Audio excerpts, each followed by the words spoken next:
Neil Foster.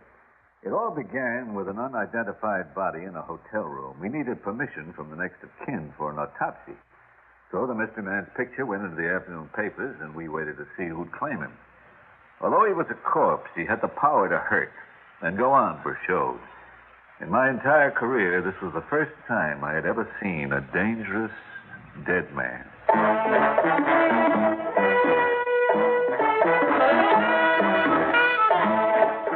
Theater 5 presents A Little Knowledge.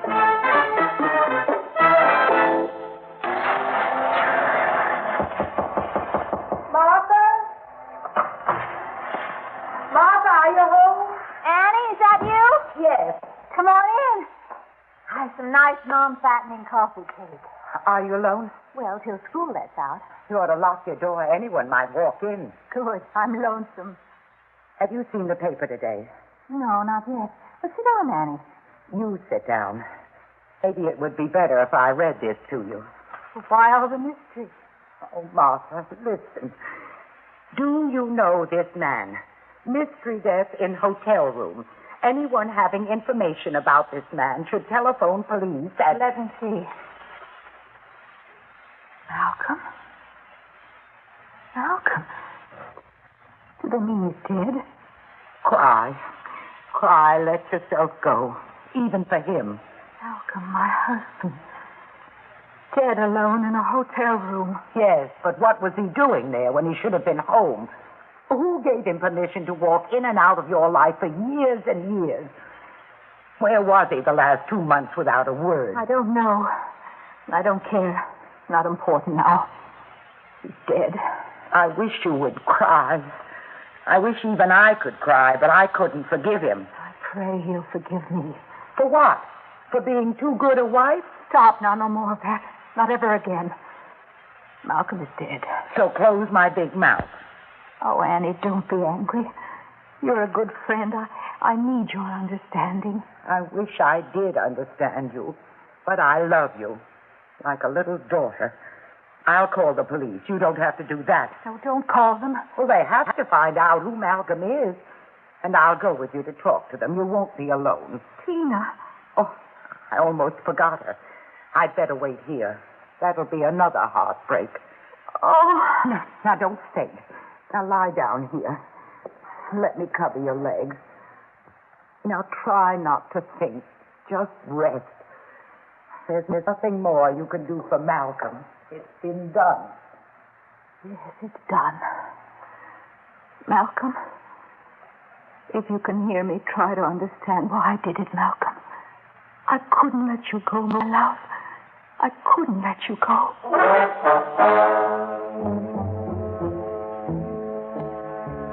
I don't know, Steve. Hard to say how much longer we'll be tied up on this one. Tell me, what do you think of the widow? What's her name? Martha Haggard. Well, what do you think? Well, she's little, kind of lost and scared, but there's something more. She identified the body as Malcolm Haggard. He carried no insurance, owed no large sums of money, had done nothing obviously wrong, but there's something is wrong. I can feel it. Little Martha's evading me. Well, the faster she signs for that autopsy, the sooner we'll know why. Uh-huh. Well, call her in. I'll try it again. My way.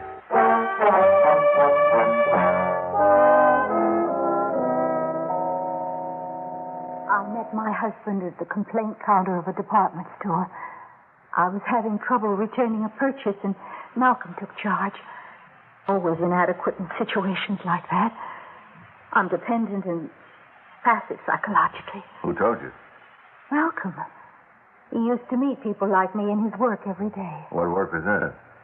Malcolm gave character tests for Hale, Wingate, and Zacharias.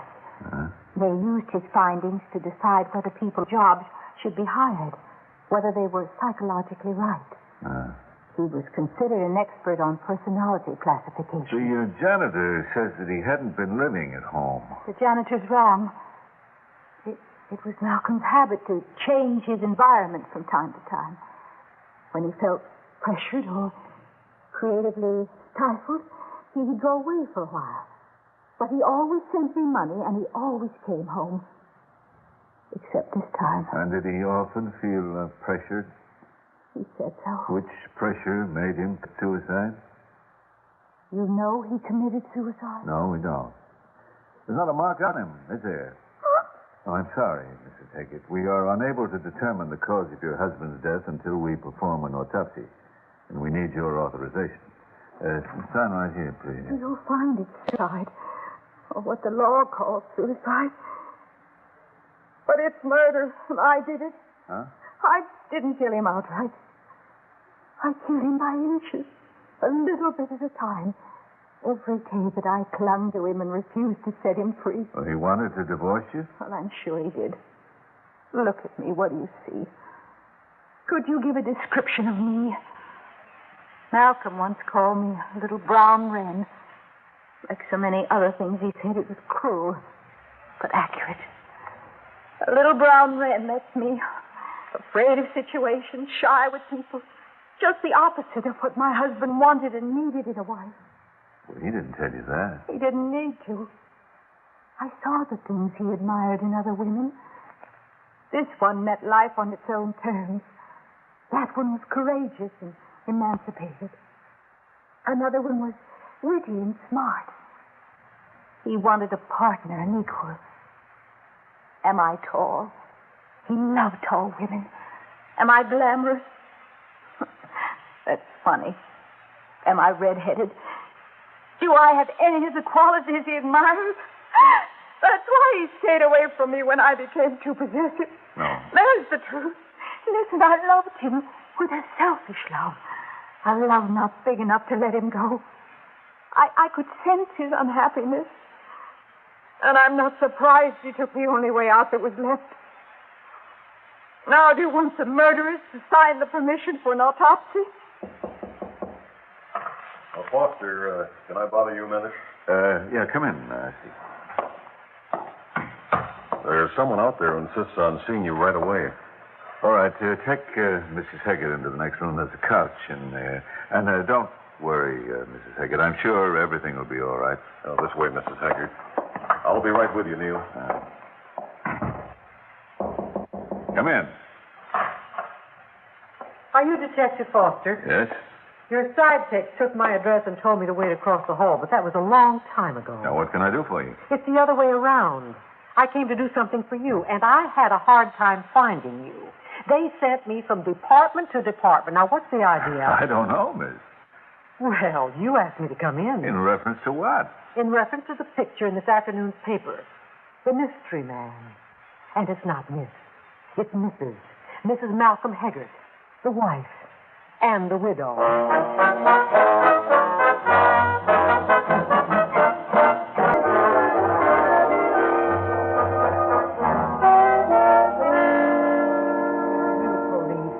I don't understand your attitude. Now, I've shown you all the cards in my wallet. I've proved who I am, and I'm upsetting you. Now, why? I'm the one who should be upset. Where's my husband's body? Why haven't you taken me to see him? He isn't here. He's already been identified by a relative. In this town? I never knew Malcolm had any family here. Mrs. Haggett, how much did you know about your husband? I'm not here to be questioned. I'm here for answers. Now, what about Malcolm? What happened? How did he die? Well, we think it's suicide. I don't. Not Malcolm. Did you check his wallet? Maybe he was robbed and killed. No. Well, you seem to have made up your mind pretty fast. I think I'd better get a lawyer before I talk any more. Will you calm down, Mrs. Haggett? Nobody's hiding anything. We just don't know. If you sign an order authorizing an autopsy... Neil, wait a minute. Cut him up? Oh, Lord, no, I can't. Not my Malcolm. I think I'm going to be sick. Water, I think. Oh, sure. Here. Thank you. Better? Yes. I'm sorry. I'm sorry I came on so strong. That's all right. If you knew how I felt when I saw his picture in the paper. The pit of my stomach was like an elevator going up. Oh, I know I don't look like everybody's idea of a grieving widow, but that's what I am. He was the only person who ever took an interest in me, in the real me. Oh, I know how I look. Men like it, but that's business. You see, I was a model, and now I'm trying to be an actress. I was a blonde and now I'm a redhead. I was drifting until I met my husband. Drifting? I was shipwrecked a couple of times. But Malcolm explained it. He explained me to myself psychologically. And it made so much sense. I was learning from him or trying to. Oh, why am I talking? I want to see him. I don't care if you have him packed in ice in a drawer. I want to see him. And I want to see who identified him. That was my right, mine. But we had no way of knowing that he was married to you. Oh, didn't the relative tell you? Oh, I was right. Something's rotten in the setup. I want to see Malcolm. I'll stand here and I'll yell until I do. You hear that? You hear that? What's wrong? Who's screaming? You say something about Malcolm? Malcolm? Yes, it's about Malcolm. The Gestapo here won't let me see my husband's body. And now I demand somebody call Charlie King. He's my lawyer. But who are you? I'm Lila Haggart, Mrs. Malcolm Haggart. And I'll scream it until I get some action. There must be some mistake. Are you all right, Mrs. Haggart? What? Are you talking to me? Or her? This is it. Ladies, Martha, Lila, you're both married to the same man, or were. Whatever else Malcolm Haggart may have been, he was a bigamist.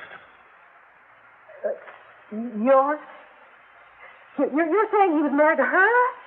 My husband, Malcolm?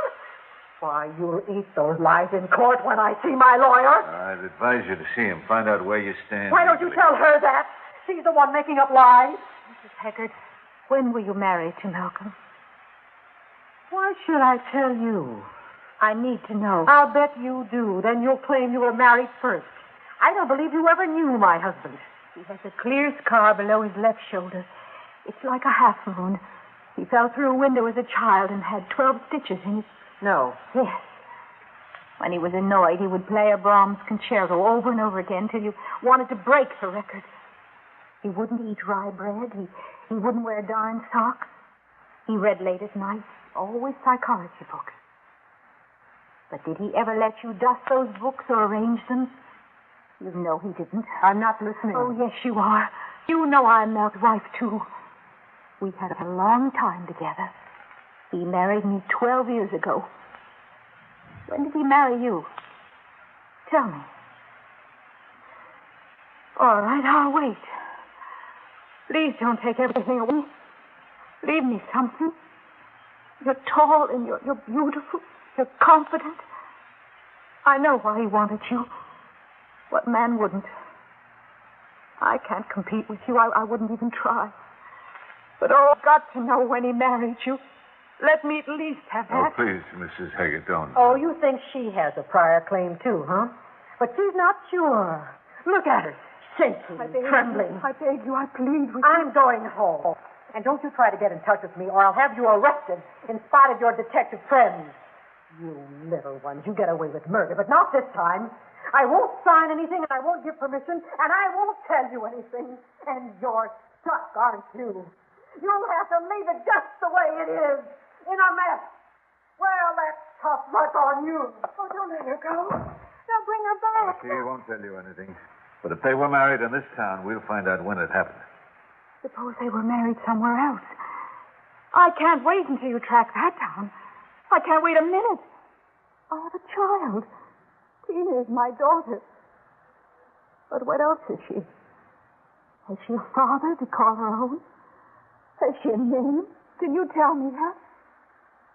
Oh, Tina, I must find out.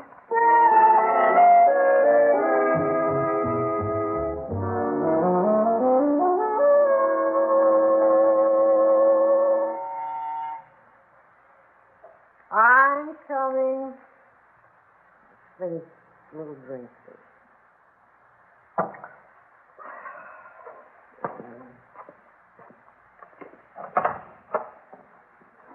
Oh, it's you. Get out. No, let me in, please. Where'd you find me? I'm not in the phone book. All those dirty, rotten police detectives. Well, you're in. How do you like it? Our play. Mine and Malcolm's. Malcolm liked these colors. You've used them well. Yeah, he said I had a creative flair. I bet he never said that to you. Mrs. Heather. Oh, cut it out. You just want me to call you that. And I won't play games. Lila, I've something to tell you. I don't want you to be angry with me. No? Well, I'm not handing out forgiveness. That's your bit. Saint Martha. Sweet Martha the martyr. Look at this picture. She inherited Malcolm's face. Lucky she got his instead of mine. Are you kidding? This is our child, Tina. She's good in school.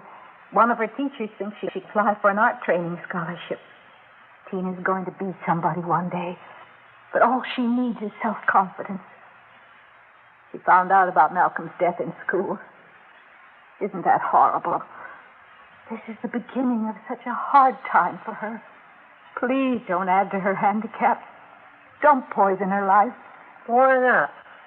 Mine's gone down the drain. But this is only a child. Isn't it enough that their father's dead?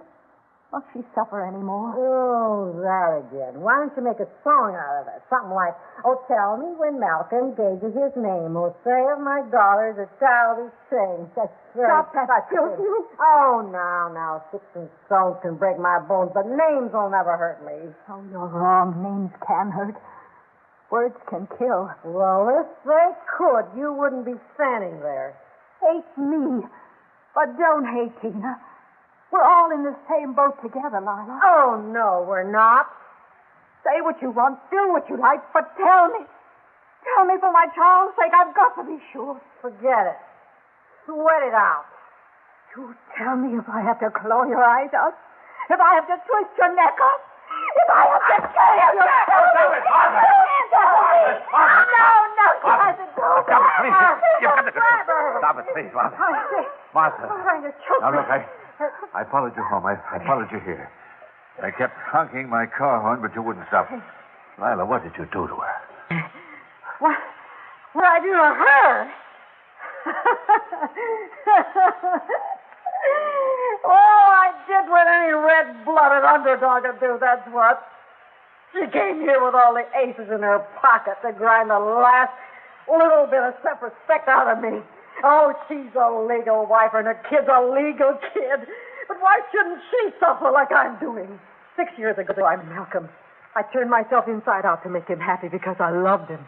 That's right. Inside out. Because he wanted to change me. Oh, he dug Lila at first, but after a while I started to hear about his ideal woman. She was not aggressive, not competitive, not forward, not an exhibitionist like Lila. And I thought she was something in his imagination. But there she stands, little Miss Martha Muffet, the woman who knows a woman's place. The shy angel, the quiet comforter, the little mother, the little creep. You thought I was Malcolm's ideal woman? Who told you that? Who was so unhappy with what he called my emasculation tactics that he ran away from me and killed himself in a hotel room? That's who. I hated you from the moment I saw you, Martha. We never signed that autopsy permission, did we? Either of us. I'll sign it now. I located a doctor who said your husband was a patient of his. Malcolm had a very serious heart condition. I'm sure of what we'll find. You mean nobody's to blame? Why are you laughing? Because you won? You won and I won, Lila. We both won. Because Malcolm lost. Lila, we're free. At last we're free.